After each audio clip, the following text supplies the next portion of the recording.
us presento el saxo, l'instrument que va crear l'inventor Adolf Sax cap al 1840.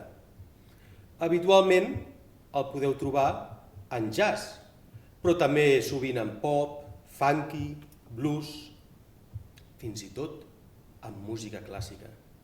I és que les primeres melodies per a aquest instrument precisament eren de música clàssica. Potser esteu pensant, jo aquest instrument l'he vist als Simpson, és el saxo que tocava la Lisa Simpson. Ara us explicarem com fer sonar un saxo i alguna curiositat més.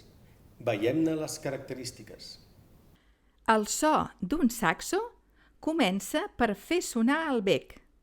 Com podeu veure, necessita d'una canya o llengüeta. Caram, sonar ja sona, però no és gaire agradable.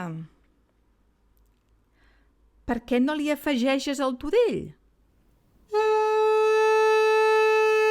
Bé, ja comença a sonar una mica millor.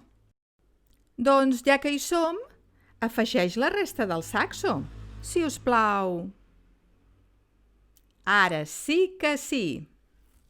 Com podeu veure, el saxo està ple de tecles, però en realitat n'hi diem claus i ajuden a tapar els forats, perquè en té tants i alguns de tan grans que no tenim suficients dits per a tots. Fixeu-vos com es mouen les claus. Un últim detall més. Sabeu per què té aquesta forma una mica recargolada?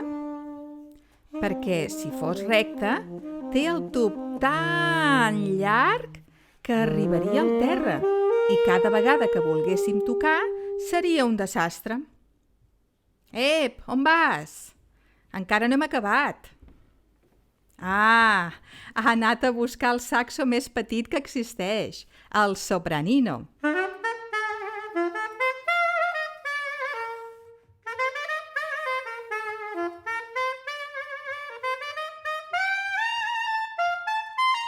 Aquest és una mica més recte, oi? I més agut.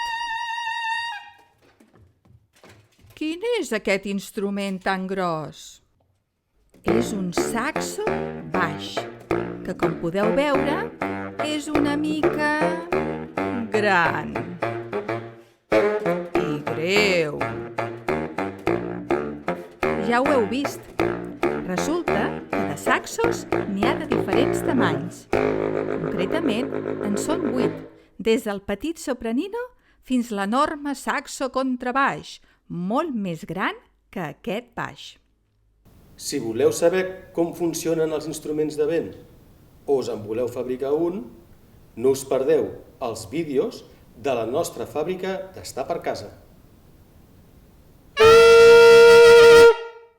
I si mai teniu un saxo a les vostres mans, bufeu, bufeu i que tremoli tot!